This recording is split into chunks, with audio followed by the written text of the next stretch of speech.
Well, here we are. Finally got another weekend where I had time to get a good video going. So, last part of my passions in this world, what I put the channel together to come out and do. Come out and find old railroads too. Currently standing in the Railroad Museum in Ridgway, Colorado. Cute little museum, mostly outdoors. I know where a lot of the old railroad grades run, and some of them have been turned into trails, and some of them are places we're going to go hike and see. Today's going to be one of those days we're going to go see what the other side of Dallas Divide for the Rio Grande Southern Railroad looks like. Tried to get in on this side this year, but big private ranch property, and they currently have hunters on it, so no access right now, but maybe next spring. Let's go take a look at some old, they called them motor engines. They weren't really steam trains, but they did run some steam trains here too. Let's go see what we know. So here at the Railroad Museum, you can see two good examples of what they used as motor cars on the Rio Grande Southern Railroad. This railroad being Otto Mears's crowning achievement, actually. Same one that built the toll road over Red Mountain. It's the man that put together the Rio Grande Southern Railroad. After enough years of running it, it became less efficient to run a steam train. So in 1931, they come up with the idea of taking a car, basically, actually a Pierce Arrow, redesigning it to haul 4,000 pounds of freight, the mail, and passengers. This was a recreation now of the very first one built. As you can see, it was luxury for the passengers. At one point in time, it does show that this was actually enclosed, but really states that it probably ran mostly from Telluride down to Dolores for a lot of its life, and then started working the whole line a little later. The original one was actually destroyed and scrapped, so this is a rebuild. One of the biggest reasons of going to these motor cars was the fact that a steam engine took 4 employees to actually run that. This, one driver could take and run the whole route in one day. So this took absolutely no time to pay itself off.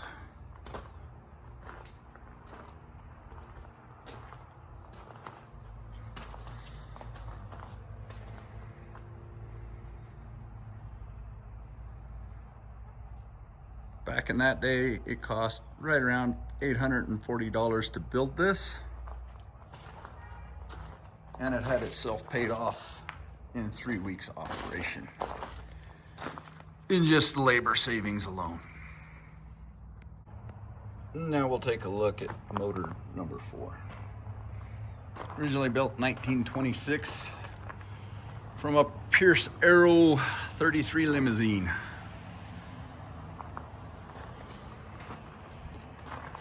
To its latest incarnation here,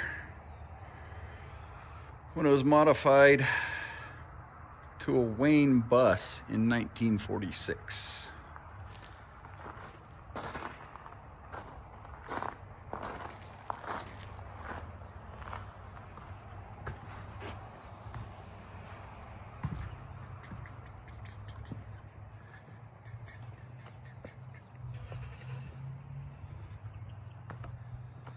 And then later on was outfitted with a Buick V8 engine to it in 46 or 47.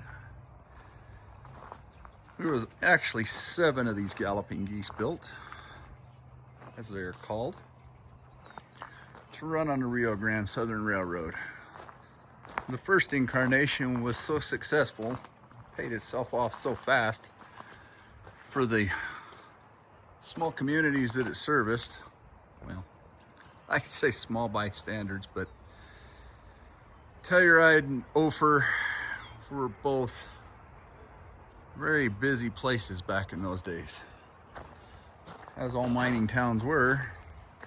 When the booms were on, there was hundreds and hundreds of people there.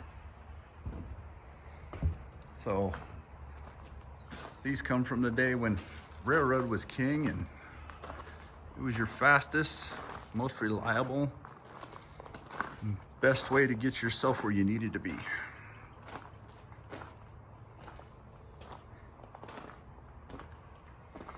This is part of what makes me smile about these things. These old drive units. We need a couple tires to drive it, so we'll just chain them together. It'll be fine. And it actually was fine. It worked great. So they ran this Galloping Goose clear into the 1950s,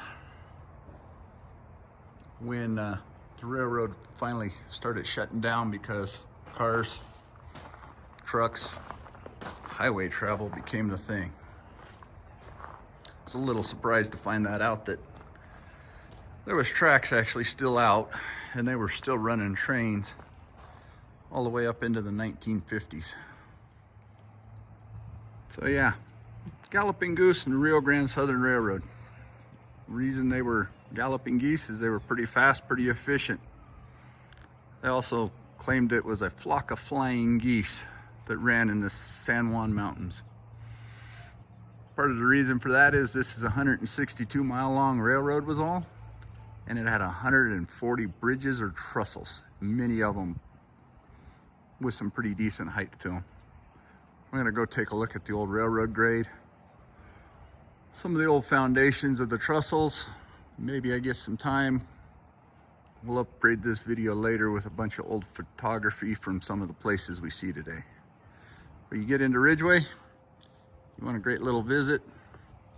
Like I say, on a Saturday when they're operating, they got a quarter-mile of circle here for a test track. Come get you a ride on a piece of history. Really, you can kind of see the grade just being the old sagebrush down there. As we move it up here, just gonna put the camera right about the middle of the screen, should be the old railroad grade.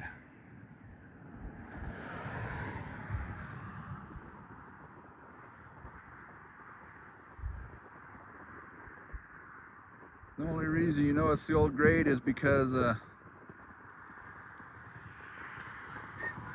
wow, new camera, trying to figure this out. There it was, a finger. Yeah, we'll add something in editing. Just look at the slope coming up here. To the right hand side of the fence line, you can see where it come up the slope onto the railroad grade.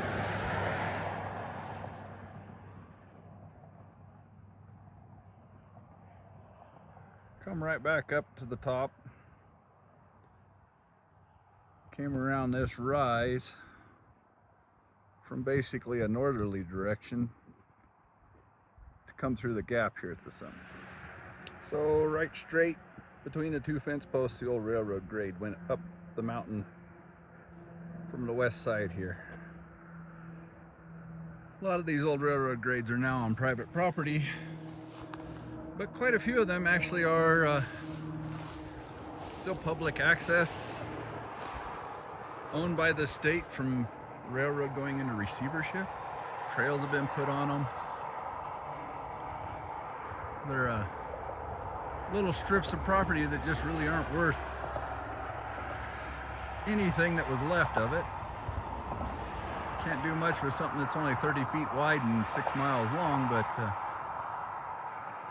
those were the railroad's properties at the time. So like this, some large ranches have bought up. It was just absorbed into the property of the ranch, and some of them are still along old roadways. Part of our well, let's call it recycling. We used the old railroad grades and built highways and roads and different things on top of them, and they're gone to the history. But there's bits and pieces, if you know what to look for, still left of them. This I'm looking at right now, you can see it slopes off to the left. It's hard to see on the right side because there's so much brush, but we're standing in the middle of the old railroad grade here. One of those things that's always kind of wondered, made me think. Digging into this history more, I bet I find out. This whole rock structure over here, on private property, it's hard to get an access to that one. We'll see what we maybe find out about it. Something on a history somewhere. Back to the grade, we'll just wander here a little bit.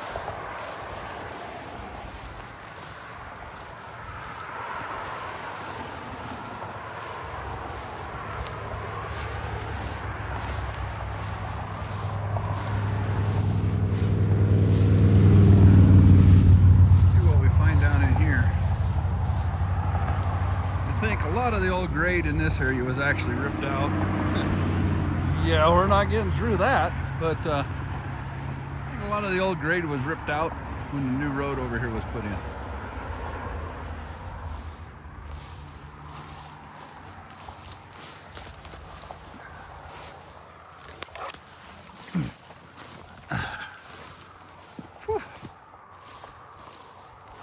So that old grade is lost in the brush.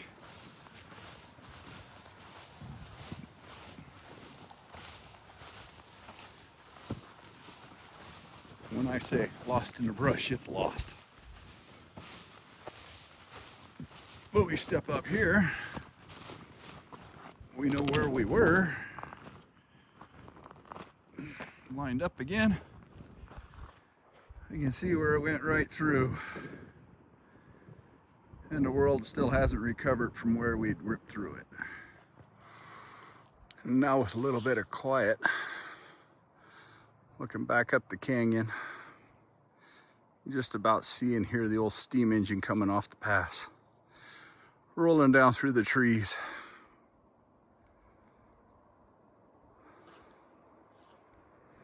When you're out wandering in the wilderness, you find these all the time. This one says it's a row marker for the State Highway Department. Some of them you come across are section markers, but they're scattered about in the countryside.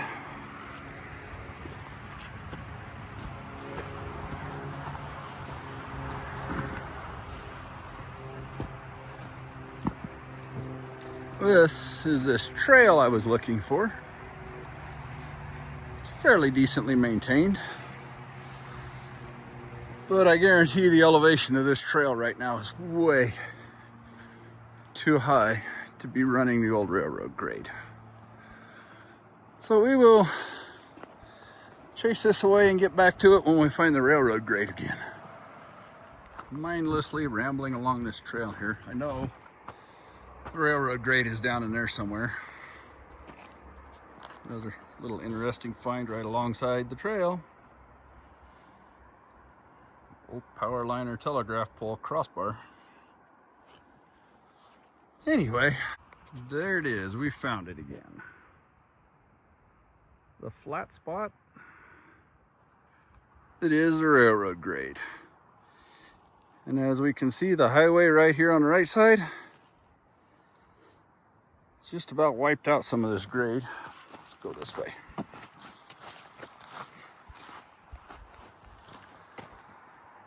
There's a big chunk of grade missing because it's washed away when the highway was put in, and as the water washed down over it, it just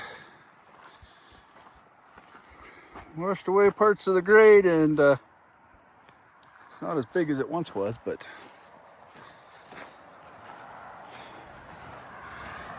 interesting here.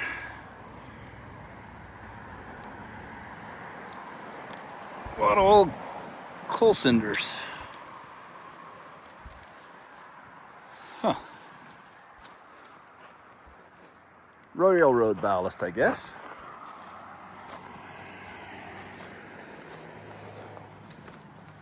Anyhow, the trail I was on is actually, well, that's probably 100 vertical feet back up to the trailhead. So we'll be down here on the railroad grade now. See if we find some interesting things on the actual grade itself now.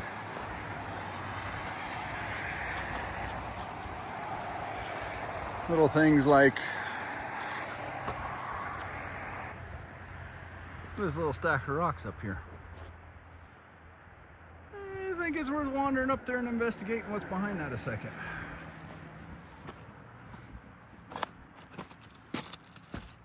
This here is kind of a nerve-wracking video a little bit. Oh, look what happens here. The trail comes down and does its switchback thing and drops us right in on the railroad grade. And that's what you get for being a little impatient some days. But some days it pays off because you find cool history. Wow. So yeah, new camera, getting used to it a little bit. Might get a little wobbly here and there, but I'll try and keep it stable. So yeah, we have arrived back at the old railroad grade. And the first thing we see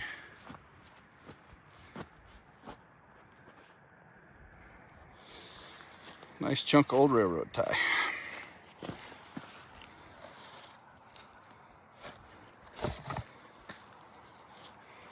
Oh, the nerve-wracking part of this video, working so close to a highway, you want to be extremely careful how you're moving, that you don't accidentally knock rock loose and down onto the road. There's a pretty good shoulder on that one that they would mostly stop at, but I would much rather and prefer to not knock anything down there. So here we go. The old railroad grade. See if I can stabilize this a little bit. Yeah, it's just my big old steps. So the reason for narrow gauge railroads in this country, it's only a 3-foot wide track. I had to stop a second and sneeze that one out. Anyway, 3-foot wide track. Narrower cars, narrower track. In the high mountains up here. Wow, seeing all kinds of cool stuff. In the high mountains up here and all along these canyons and cliff edges, there's a lot less work to lay 3-foot wide track rather than 4'6". And the cool stuff I'm seeing here.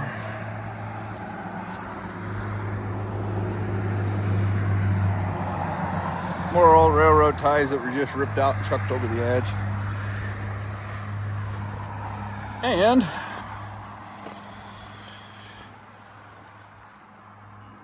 the old telegraph wires.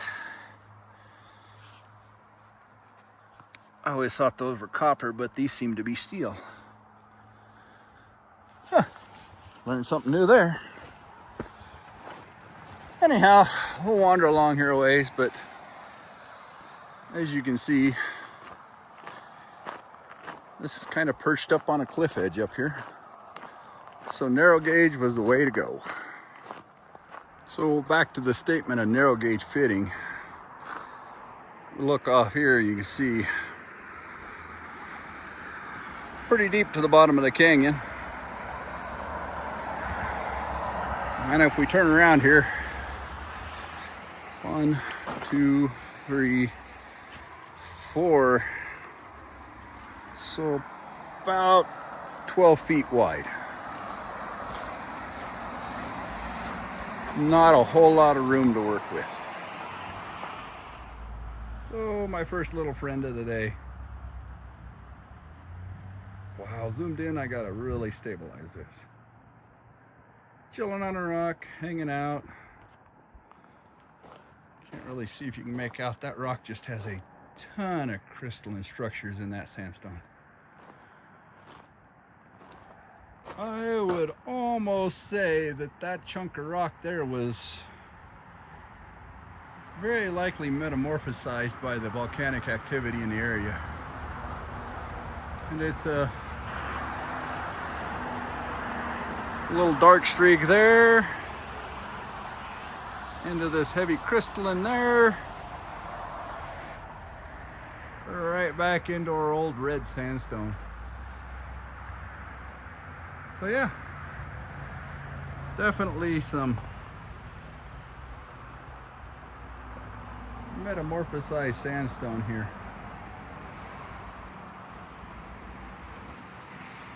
All right, bud, you have a good day. We'll move on. Well, while I'm out today, we may as well try out every function of the new camera we got anyway. This is pretty entertaining. Dual capture mode. I can talk to you while we all wander down the trail and see what I'm seeing. Don't know that it'll be used a lot, but cool feature. Just amazes me the effort we went to put a railroad through.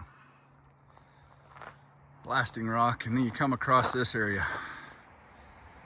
To maintain what a railroad needs at a 1 or 2% grade, you don't just bounce over these little humps. It's kind of like today's highways. You don't go up and down that much. Try and maintain a steady grade. So come into an area like this and you make you a little cut. Yet again, why the narrow gauge was that much more efficient in this rough country.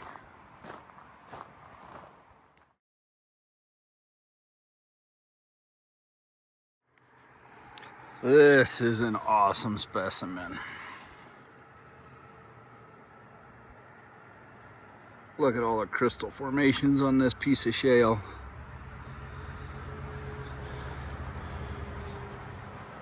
This is a sandstone shale. All the cross-bedded layers in there. It was injected and cracked and fractured with very hot mineralized water and left full of these amazing crystalline structures. And that rock right there had to have come out of this slough and slide area. There's a whole lot of very fractured up rock, and I can only imagine that slides in this area, stopping the trains, was a problem they had to deal with all the time. Another thing when cutting through the mountains to have to deal with. Just came out on a clear ledge here and just have to share this view.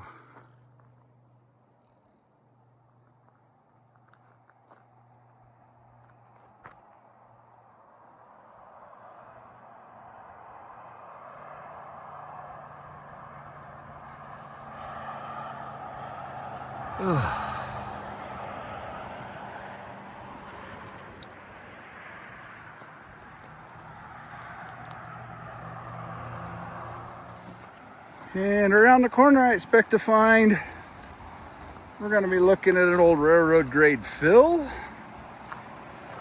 or we're probably going to find old trestle foundations and things like that, because there is a side canyon coming in here. Let's not call it a canyon, let's call it a draw. It's not near big enough to be a canyon. So we know we're looking at grade here. And we come around and the trail takes a steep dive that is way off of railroad grade. So I'm gonna dig into this brush a little bit, see if we can't track down where the grade is actually at.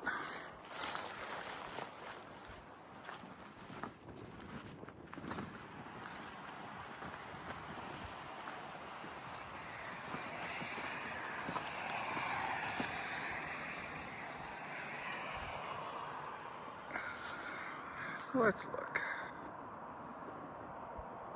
I think I make the grade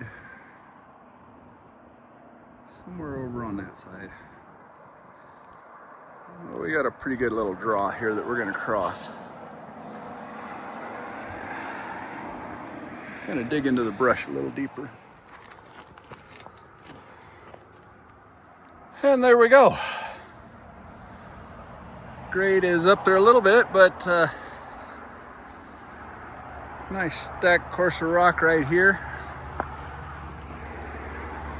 Looks like another course down there. We'll move on down there and look at that. But it probably stacked rock courses for footings for the trestle to run across here.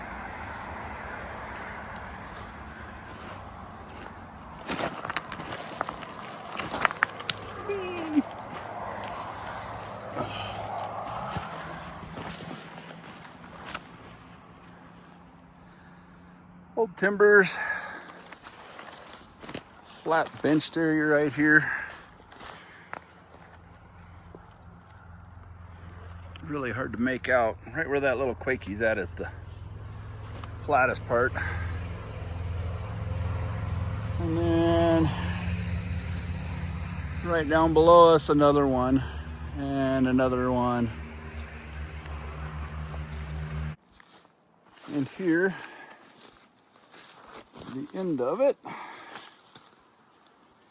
if we can get this right.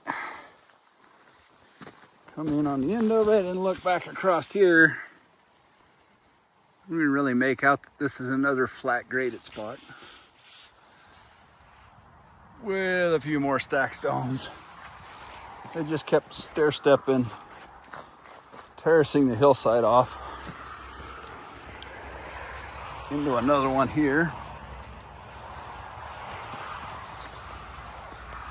You can really make this one out. Stacked stone all the way along here to the other end of it, and old timbers slowly rotting away down here. So another trestle footing down here. We are probably, I'd say a good 30 feet below what grade was. And we're almost in the bottom of the draw here.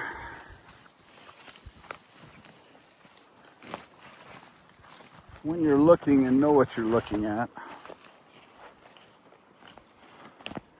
you can start to find those old pieces laying around. Down here on the level ground.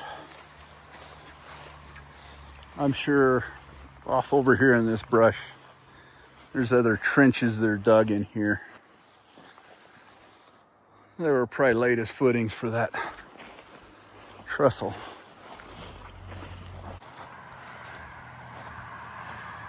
So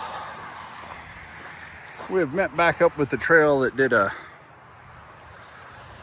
zigzag down to get to here. Did the rough country, cross country there. We come into the creek bed itself, and we're looking at the old concrete buttresses of what they did to actually channel the creek.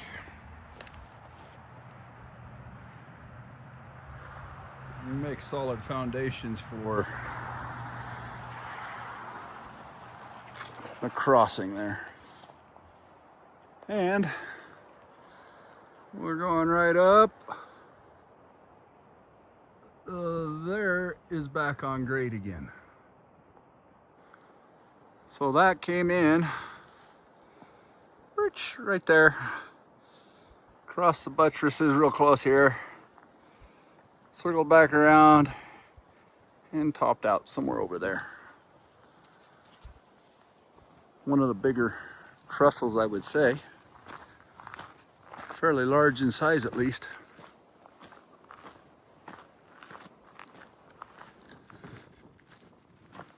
trail makings?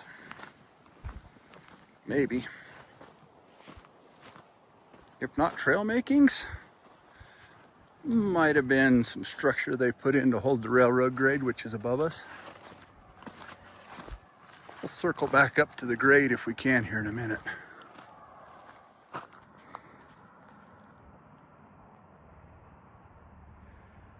Hey, another dude out having breakfast. Enjoying his morning.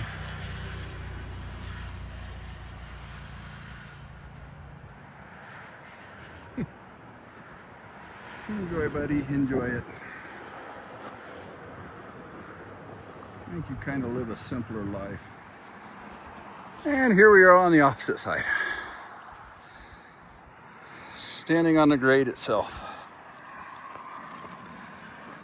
I'm gonna say those dirt works and rock stack down there, probably by the railroad to help hold this in place.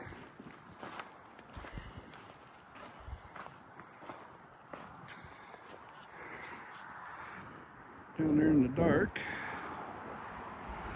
see the corner of the concrete buttress sticking out.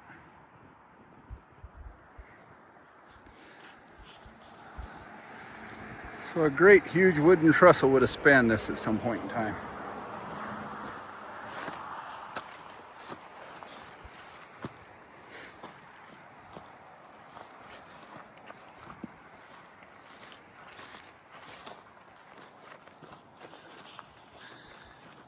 And the trail's below us, but we're back on grade. Rolling along like one of the galloping goose.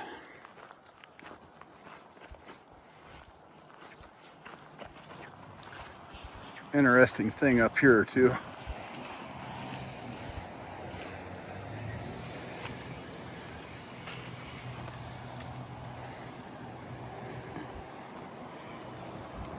A little short log hooked to a taller one. Probably old telegraph poles, power lines. But I'd say one of them got broke off at some point and they just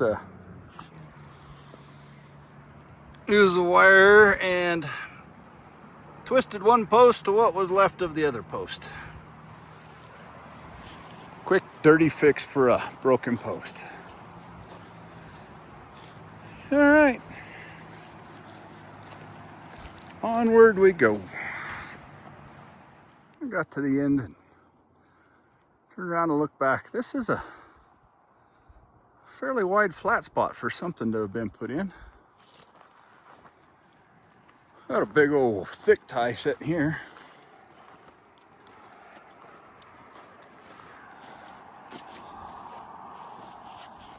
A few more odds and ends floating around. But yeah, from a 12-foot wide to a 25, 30-foot wide stretch. They wouldn't have wasted the time doing that unless there was something there. I seem like I have a few things to look up and some captions to add to this today. Trail remint the grade and on we go for a couple more miles, I think. Honestly, I don't know how many miles this is today, but we'll figure that out later maybe. I've been mindlessly just rambling to myself, wandering down the trail. Not a lot to see back that way, but here we are. Now we're coming into something more interesting again. Dropped enough elevation, we're breaking through another sandstone layer here.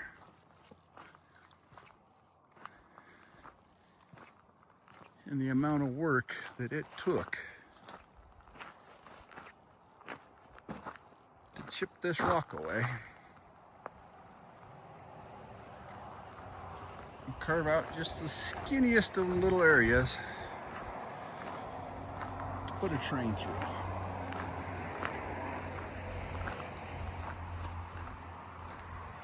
Wonder if we look close if we can see any tool marks or anything from them doing it.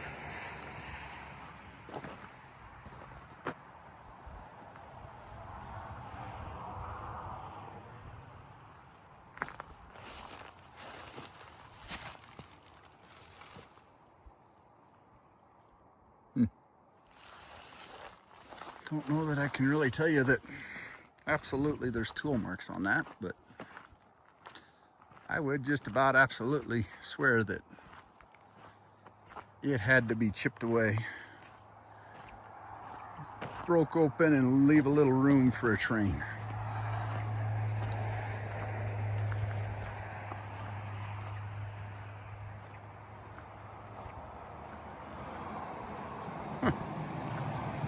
I don't know.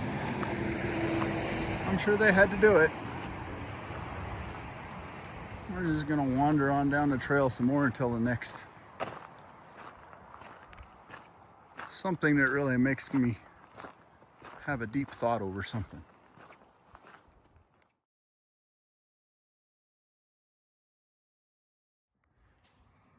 So this is a cool little piece.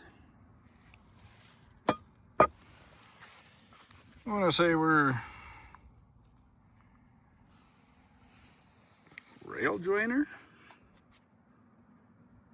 Two rails were butted underneath it and it was captured there on a replacement maybe.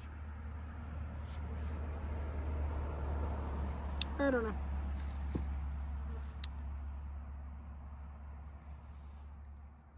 Kind of cool, you can see where the wheels had ran through it. Got a little spot right there that got chewed down as the rails went by.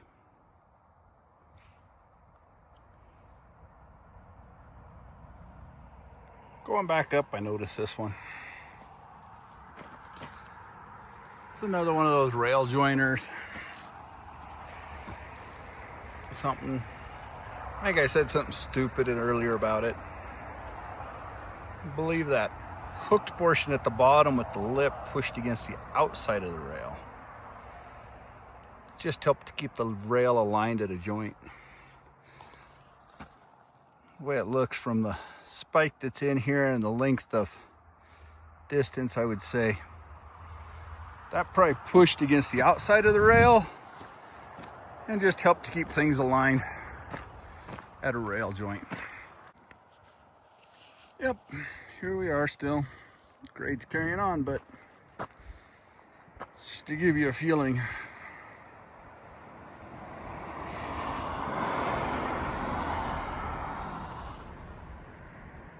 A couple 100 feet down to the old highway now.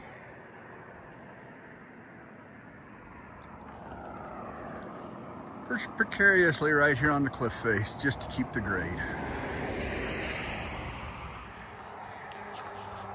And here we are wandering up, coming up on one of the other railroad tricks. You had enough material and you didn't have enough lumber,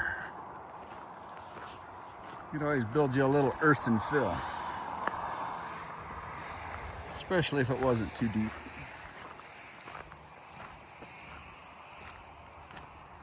So we've come into a little draw.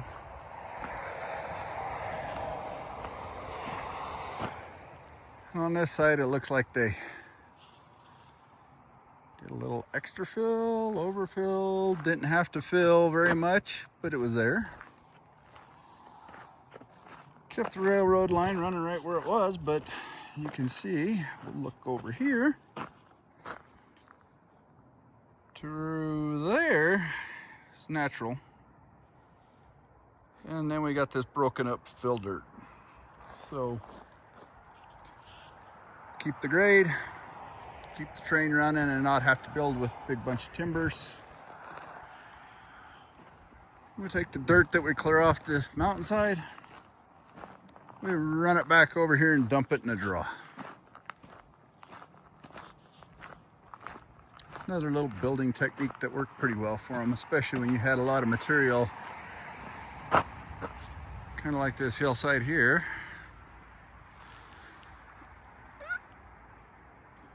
That you'd have to remove anyway. Take it back, toss it in the hole, use it to fill it up. So I got this old structure down here. We'll move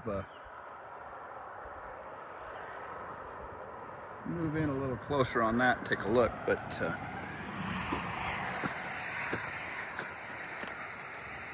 there's this drainage right here. Comes down and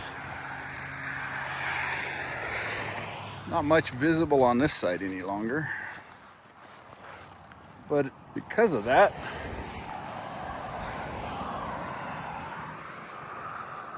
there would have been a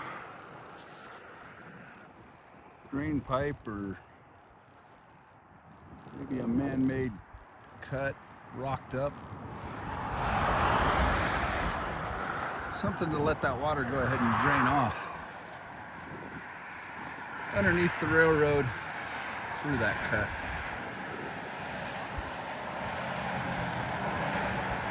Really hard to get out to some of these little points that are hanging out off the cliff edges.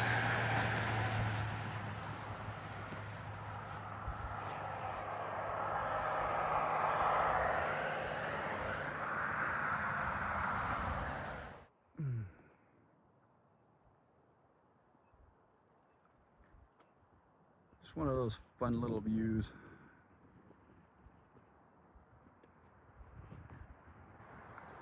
Straight as an arrow and just a nice little slope. Looking up the grade behind me. It's another little, I want to say kind of an earth fill, but not really, because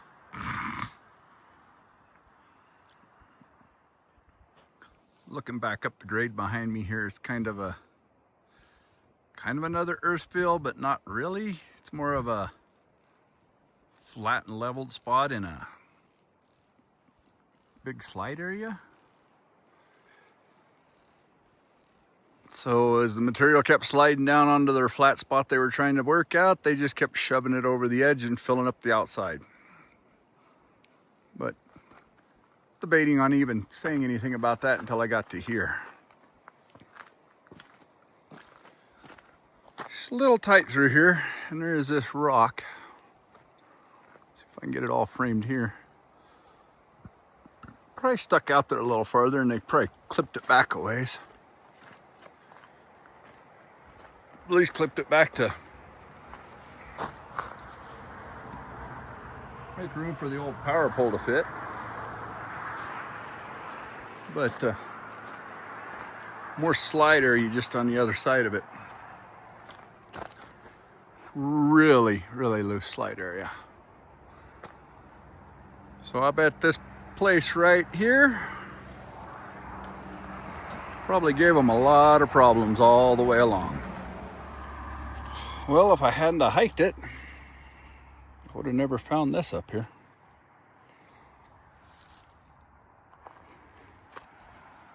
Kind of out in the middle of nowhere. Down the road a little ways, we're going to come across that trestle right there in the background. Well, not the trestle, but the footers for it. And back up there in the last draw where I said there was a trestle built.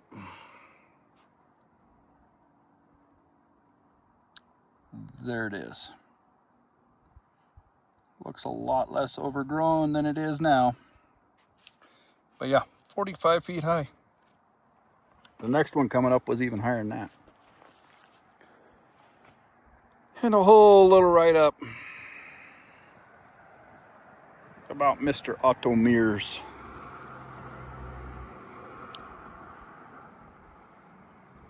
We'll take a shot of that and save it, but the view back up the canyon, the view down the canyon from here. We'll get on down here around the corner and find those footers for that next trestle.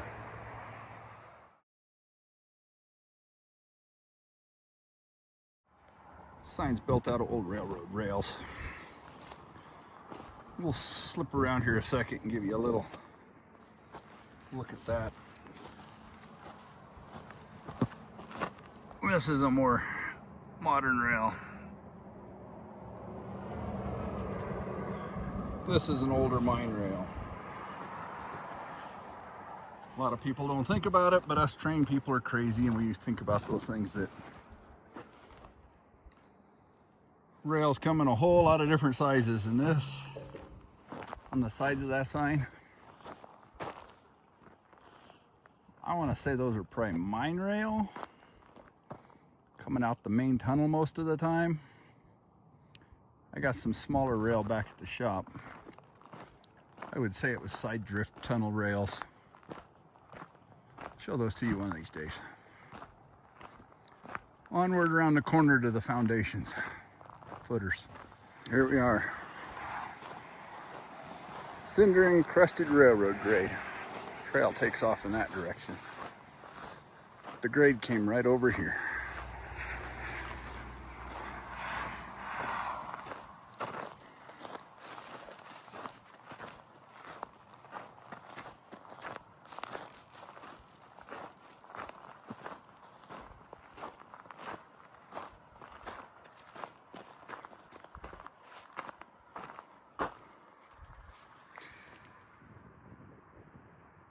And there are the foundations or footers for the old trestle crossing the county road. And that trestle ended clear over there on the other side back on the grade.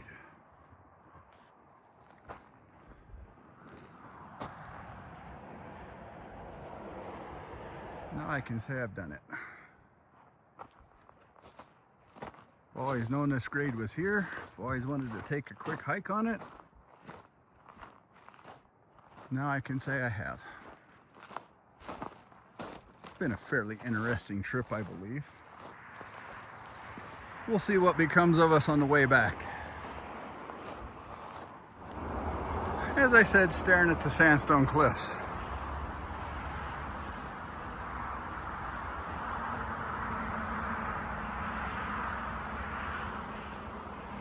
Yep. That same beautiful sandstone that I love out in the desert. It's just here. It's been shoved a lot higher towards the sky.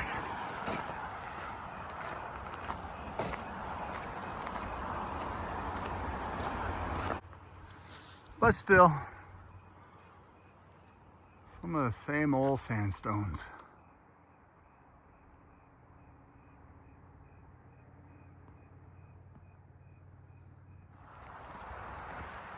Well, it looks like this might get more use than I thought. Always seem to have that contemplation about the day's adventure when I'm headed back to the truck. Kinda seems to be the thing that I do. So today, we added the last piece of what's gonna be this channel. The steam railroad era, tail end of the Industrial Revolution, however you want to label it. When I started the channel, I didn't know where it was actually headed. I know I love the desert, I love the canyons, I love history, but I also enjoy mining, and I also enjoy this era of history where we're breaking the country open wider and easier accessible. I don't know that it was a good thing, but it was what we did. It's kind of like this right here, the railroad. Mr. Otto Mears and the money the man made doing what he did. Pretty insane, but goes to that old saying that change is inevitable. No matter what we do, everything will always be changing.